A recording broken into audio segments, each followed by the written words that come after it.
The you idiot rule is that if you read an email aloud, if you write an email and then you read it aloud, and you could naturally add the words, you idiot, to the end of it, that's an email you should not send. Welcome to Your Intended Message, the perfect place for leaders and promising professionals who want to convey the intended message for greater success. Every week, we interview experts who address the challenges and best practices to deliver your message effectively. That might be one-to-one, one-to-few, or one-to-many. And perhaps the most important conversation, one-to-self. I'm your host, George Torok. My guest today is Liz Danziger. Here's 3 facts that I think you should know about Liz. 1, as a writer, she is the author of 4 books published by major publishers, including the business writing guide, Get to the Point, which was originally published by Random House. She's also a columnist on Inc.com. 2, as a trainer and coach, she has decades of experience in preparing teams to write clearly and confidently. Her clients include both major corporations such as Holland America, Airgas, Coldwell Banker Commercial, and small businesses. And the 3rd point, her goal is to empower people to wield the power of words to create success. Liz Danziger, welcome to Your Intended Message. Thank you so much. It's a pleasure and an honor to be here. Delighted to be talking with you, especially appreciate the help, the knowledge you bring to us to make better use of words.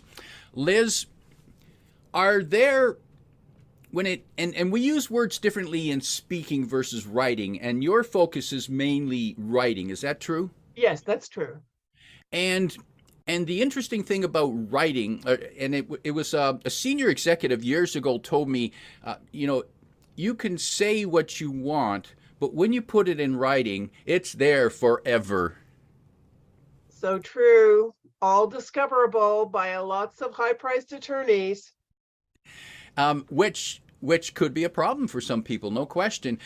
Liz, are there common mistakes that right off the bat you could say, okay, stop doing this, this, and this, and people's writing will dramatically improve?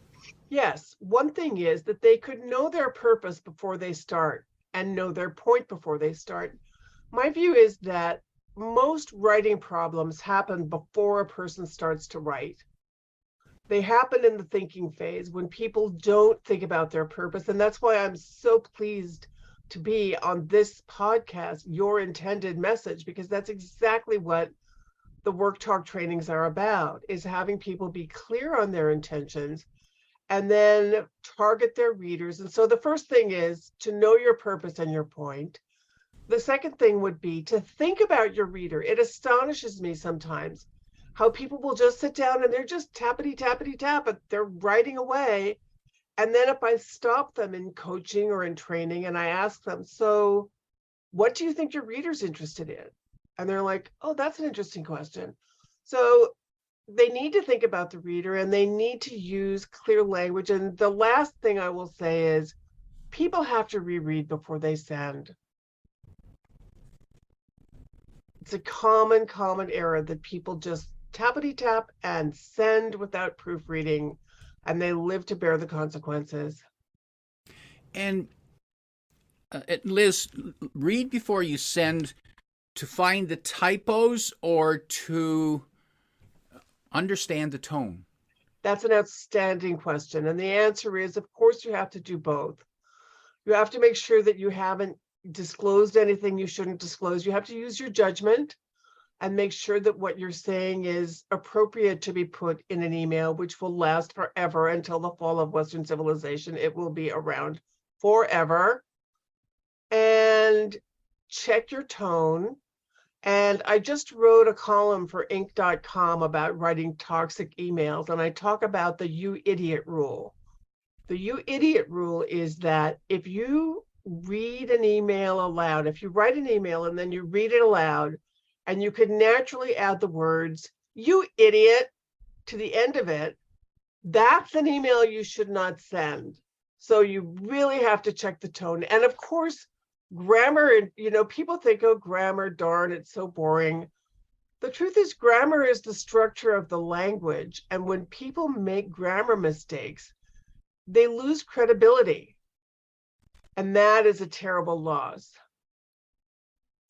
And you idiot, there's a valuable point right there, Liz. I can think back to an email I sent, just a couple of years ago, and I still remember it. And if I had only thought about the "you idiot" test, I wouldn't have sent it. Yeah, it can be, the consequences can be long lasting to the "you idiot" email, because people don't like, not surprisingly, nobody likes to be called an idiot. And it doesn't exactly facilitate the relationship. So, yeah, well, live and learn. And now that brings up an interesting point. Should email be used to convey emotion at all? You asked such great questions.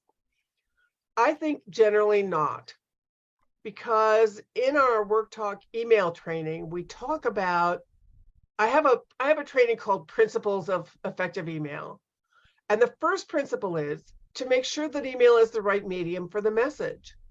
And I asked people, if you were going to receive a critical or upsetting message, would you rather get a critical, upsetting email, or would you rather that the person spoke to you on the phone or on Zoom, or better yet, face to face? And everybody wants to receive emotional content in a person-to-person context where they can interact. And the way to use email when you have an emotional message to send is to send to the person an email saying, "There's something I need to discuss with you. Are you available next Tuesday at 10:15? That's how you use email when you have emotions, because the emotional email will come back to bite you. And I can think of some of the events in the news where companies have fired people over email. You can be escorted from the premises that day that you send an email that's considered bullying or harassing or going against a protected class. Literally that day, your career can be over. It's terrifying. But people, I think one of the interesting things about email is that it feels so private when you're writing it. Just me and my computer, me and my cubicle, me at my desk, tapping out my message. It feels like it's just me and the person. But they don't realize that email is the most public form of communication. And people forget that their employer owns their inbox. So their employer can read any email they send at work. And that's another valuable reminder, Liz, because it's so easy to get trapped into thinking, oh, this is just a private email. I'm just sending it just to them. Who else is going to see it? But the reality is the whole world could see it at some point. You just have to read the newspapers to see it's on the front page almost every day, according to emails uncovered by the Wall Street Journal, according to emails uncovered by the New York Times. And there go all the dirty secrets on the front page of the newspaper. So bottom line is, if it's confidential, unless you really need a paper trail, and sometimes you do need a paper trail for human resources purposes, I get that. But unless you really want to create a paper trail, then I would say don't do it. Like, for example, I'm coaching someone now that the employee, she has a new manager, and the manager asked for me to coach the employee because she said the person can't write. She can't write. And I looked at a writing sample, and I think the woman can write, but she's a marketer and she's just not good at persuading. She's good at writing, but she's not good at persuading. So a fellow consultant told me, and I talked to the person I was coaching and asked her, how does she feel when her boss tells her to write? She said, I feel defeated, demoralized, rejected. I'm sure I'm going to fail again. And it was pointed out to me that this person could file a hostile workplace lawsuit if she were so inclined. Now, I have to convey that to my client because that's my job, but I'm saving that little nugget for when we're on a face-to-face call. I'm not mentioning lawsuits. I'm not mentioning anything about that, because if there is a lawsuit and I emailed it, then there it goes into discovery. So you just have to be very judicious and be careful what you email. So a good test for what to put in email might be, if this was ever presented as evidence, how would it be perceived? I love it. You're getting right into the core of what I teach, because what I tell people is emails are public documents. And I mean, I have a slide that says, if you would be willing, ask yourself, would I be willing to see this email on the front of the New York Times? Would I be willing to see this email and a beautiful PowerPoint in a courtroom? If you would not be, I have a friend whose mother told him to always live his life as if whatever he did was going to be reported on the front page of the New York Times. Very wise advice. And it's true. If you wouldn't be happy seeing your email in court, just don't send it. So I'm guessing what is okay to put in the email? What is okay to put in email is appointment setting, data. If you need to give a person a description of a scope of a project, it should be maybe 100 to 200 words, the email.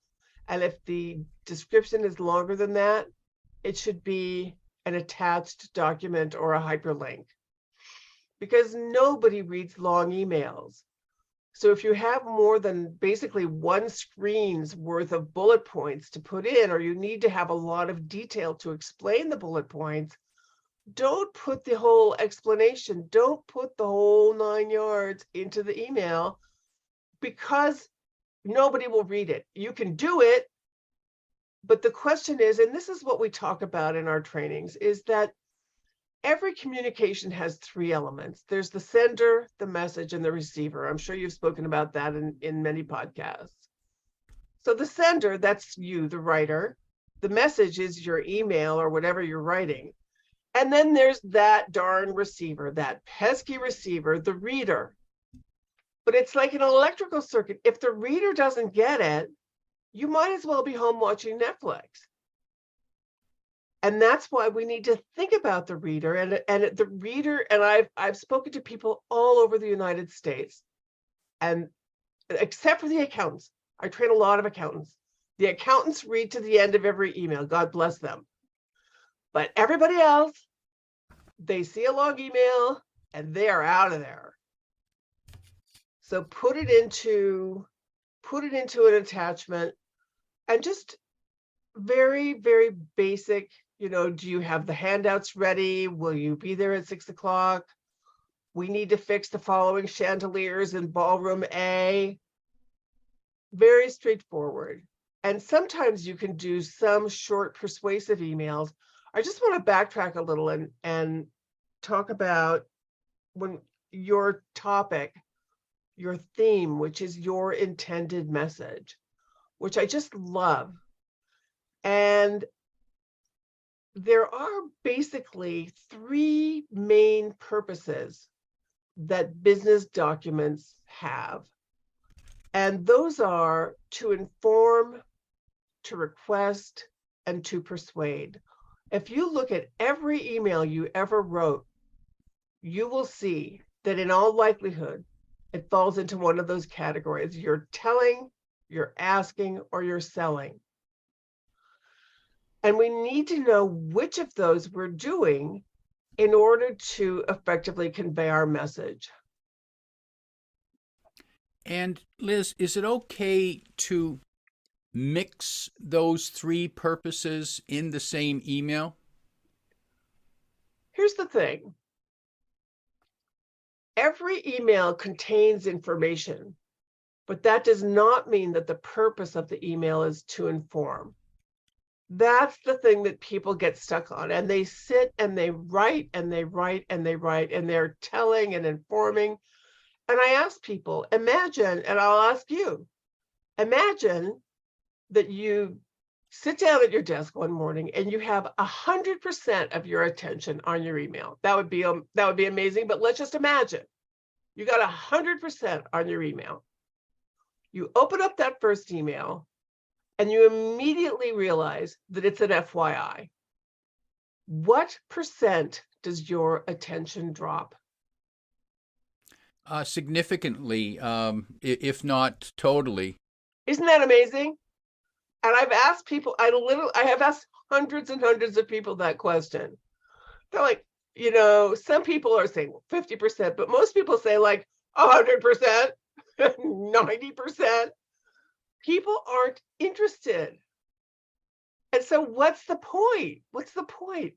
If you want a person to do something, don't inform them because they will just forget about it. They need to see why the information matters to them. And that means that if you want results, don't just give a purpose to inform. You have to give information, but you ask a person to do something. You make a request. Please do this. Here's the situation. Please act on it. Or you persuade. Here's the situation. Here's the benefits. Here's the costs. Here's the pluses. Here's the minuses. Please do it. So I recommend that you don't mix up the purposes too much. Informing is like today's Wednesday. That's informational. But if you're going beyond, it's Wednesday and the meeting is at 10:30, or we finished the job as planned, then you want to step up into a more energetic purpose like requesting or persuading. Liz, when you're asking for the reader to do something, when you want a response or action from them, where in the message should that request be? You are asking all the right questions. So many people, the majority of messages, of email messages, are read on mobile devices, which means that you have about this much space to grab your reader's attention. So I recommend that people put the main request at the beginning. Maybe a little hope you're having a nice day if you think the person is a social person who needs that. I'll get to that in a minute. But definitely put that request at the beginning, and then you got to figure that they forgot it between the beginning and the end of the email, and repeat it at the end of the email. So, dear Janet, hope you're well.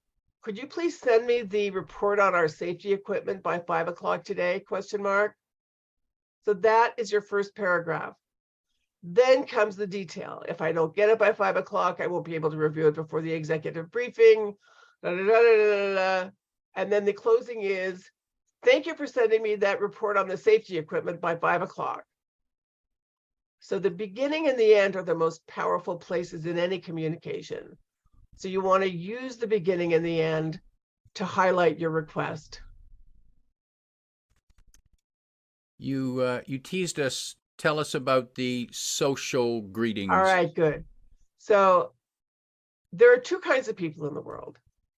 There are get to the point people and have a nice day people. The get to the point people don't want you to wish them a nice day. They are not interested. They don't even care if they are having a nice day. They just want you to just get to it, get to the point.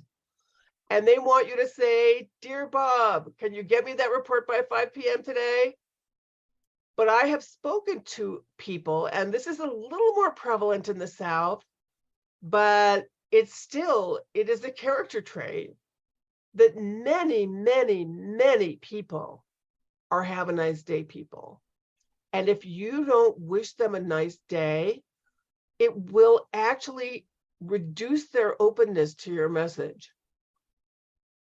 Because I've spoken to them and they go, I once did a training. This woman said that her boss had written her an email and he did not capitalize her first name.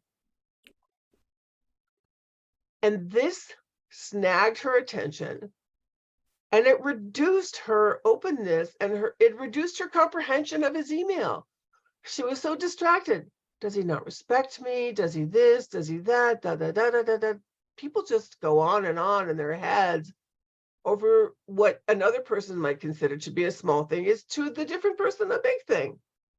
So the have a nice day people, you really have to wish them a nice day, or in order to enroll them in being open to your message.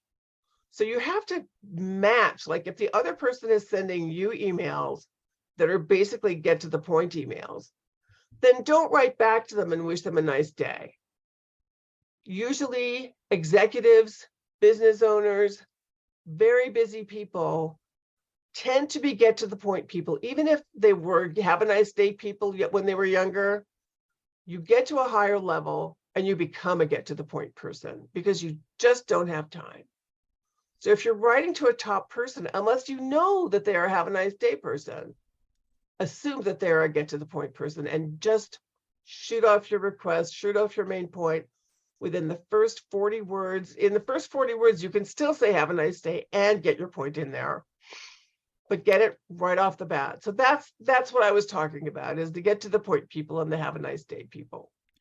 Liz, would it be safe then, if you don't know what the style of the person's personality, to just put the have a nice day in the close?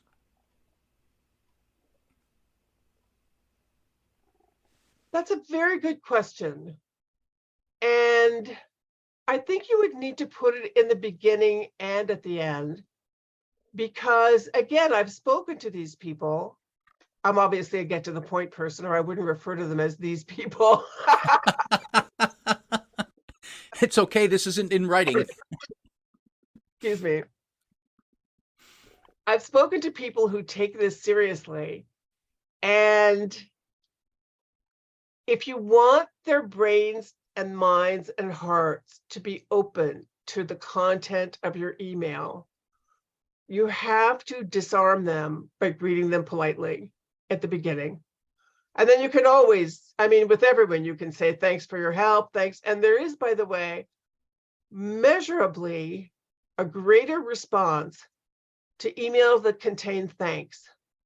So I often will start an email, thanks for your email, thanks for your attention, thanks for your patience. Because once you thank a person, you've got their attention. They go, oh, wow. It's like giving a person a gift when you thank them. And due to what we have the book Influence by, I forgot his name. Robert Cialdini? Right, Robert Cialdini. Thank you. Oh. Robert Cialdini talks about that the first principle of persuasion and influence is the principle of reciprocity. That if I give you something, you want to give me something to even us out. So it's a very subtle thing. It's very, very subtle. But giving a person thanks is a way of giving them a gift. And they will want to respond. It will stimulate them to respond by wanting to give you their attention, by wanting to do something for you. So it's kind of interesting. It's very, thanking people is one of the most valuable things you'll do all day. True. Yes, we've been taught that by our parents, and that's a good lesson to remember, to thank people. And it's curious you meant, and yes, I'm a to the point person. I get annoyed by people who start a message with, "Hi, how are you?" Like, you don't care how I am. Stop that nonsense. Right. And now I'm also reminded of I was talking to a company leader, and they were having a problem with a supplier, and the wording, the original draft of a message they were going to send in a letter was using the words, we're frustrated with your service. Now, I thought that's not a good way to start. What's wrong with that? Well, they started with that, dear so and so, we're frustrated with your service. I would have to know more about the context and how many times they had communicated their frustration in a different form. You know, if this was the first time they're letting them know that they're frustrated, then I might say that's a little harsh. If this is the fourth time and they've had multiple conversations and they have spoken to different people in the organization and this is a long-standing problem, then maybe it would be appropriate. But those are big guns. And I think that, again, it goes back to sender, message, receiver. Like, how is the receiver going to respond? So if you get an email, if you get a letter that says, "Dear George, we're frustrated with your service," you know, what emotions is that trigger in you? Fear, defensiveness, anger. You can't talk like that to me. Yeah, who the heck are you? And don't you understand my problems? And I have problems too. I mean, it just sets a whole chatter in motion in your reader's mind.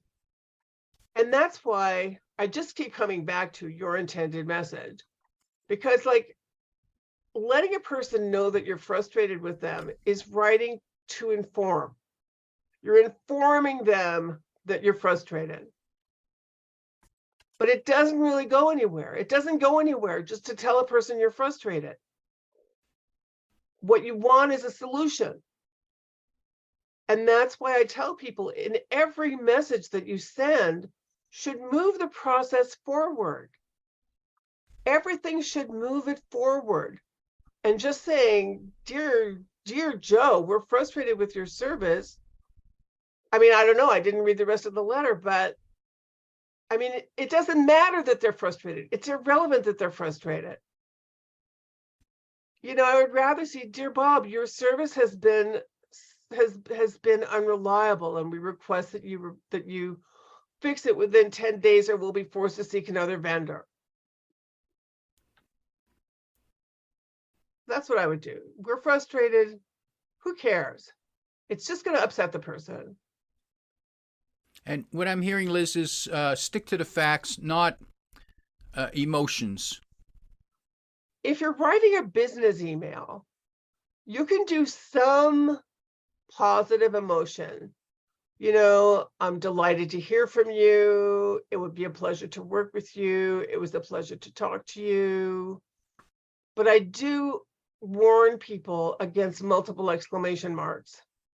And that is and unfortunately, this is more the province of women than men. I see it a lot in women. And I know I'm generalizing, but I think it's accurate. It was interesting. I did a training once. I had all these people on a Zoom call. You know, there's like 20 little faces on the Zoom call. And I said, okay, how many of you use multiple exclamation marks? And all these women are raising their hands. And then I asked this guy, I said, so do you use multiple exclamation marks? He says, I never use exclamation marks. It was very funny. So just one exclamation mark, little positive feeling, but negative feelings should be spoken either very neutrally. I was disappointed to realize that you had not sent in the report on time. Okay, that's kind of neutral, but keep most of the emotion out of your business emails, because it's not the province of strong emotions. And Liz, I see emails. Now, these are people who are trying to sell me something. and they send me more than one message, and I ignore the first one, and then they send me again, and the next line is, "Did you read my last email?" Of course not. And so now I just ignore the rest of the email because the first line is so obnoxious. It is obnoxious, but I think that what we can learn from that is, because there is a school of thought in sales that says that you should continue to pursue the prospect right up until they say no. That is a philosophy of some people in sales. Like, I'm going to keep trying until you actually tell me no. So you could save yourself those repeat emails by just writing back to the first one, "Sorry, not interested." And then hopefully they won't send you any more emails. I mean, if they do, then that's obnoxious, really obnoxious.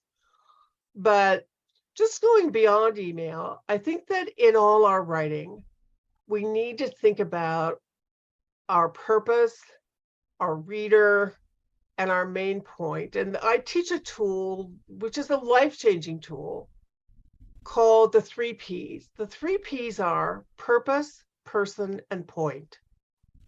And I advise people before any major communication, written or spoken, that they think about these 3 things first. What is my purpose? Am I informing, requesting, persuading?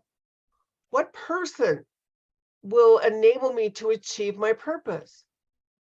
And we talk about the person's hot buttons. What do they care about? What makes their hearts go pitter-pat? What are they wondering? What are they asking themselves? And then you have to know your point before you start. Otherwise, you're going to be dragging it out and dragging your reader along with you while you go through your whole convoluted mental process of finding your point. And that is not right.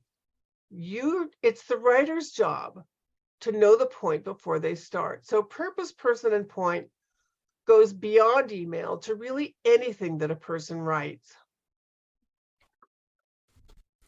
Purpose, person, and point. Worth remembering. Liz, if people would like to learn more about better writing and how you can help them, where can they find you? I am at worktalk.com, worktalk.com. And if you go to the home page, you can sign up for Writeman's monthly writing tips, and they're fun to read, they're short, they're really useful. So sign up for Writeman's writing tips and you'll get a nugget of value every month. I'm also offering a half-hour free consultation to anyone who listens to this or sees this podcast. And I think that the information will be on the website. So Yes. if you would like to discuss some issue in communication in your company, just reach out and set a time and we'll talk. There you are, to arrange a half hour with Liz to help deal with your communication questions and challenges, or to get a hold of her monthly tips, the Writemans. You can find those links in the description below. Liz, as we prepare to wrap up, if you could sit down with a business leader who has staff that need help with their communication, particularly their written communication, if that reader could sit down with them and give them 1, 2, or 3 ideas to improve their writing, other than calling Liz and signing up for the tips, what advice would you give to the leader that the leader could give to their staff? I would say, number 1, know your point before you start. Number 2, keep your sentence length low. Don't write sentences that are over an average of 20 words per sentence. Keep the sentences short. And third is to reread before you send. Powerful, powerful, especially the part about rereading, because rereading, should that happen right then, or do we park it and come back to it an hour later? You ask the best questions. Ideally, if it's important, do not send it right after you write it, because you're operating a different part of your brain with the creative writing and with the editing that's asking your brain to completely pivot and use a different part of the brain. Ideally, you should put it aside for at least an hour. If it's really important, put it aside overnight. But even if you don't have time to put it aside, then reread it before you send it and make sure you haven't made some obvious blunder. My guest today is Liz Danziger, reminding you that most writing happens before you write. If you like what you heard, tell your friends and post your 5-star review on Apple Podcasts, because that helps more listeners find us. Come back every week for more practical insights to help you deliver your intended message. I'm your host, George Torok.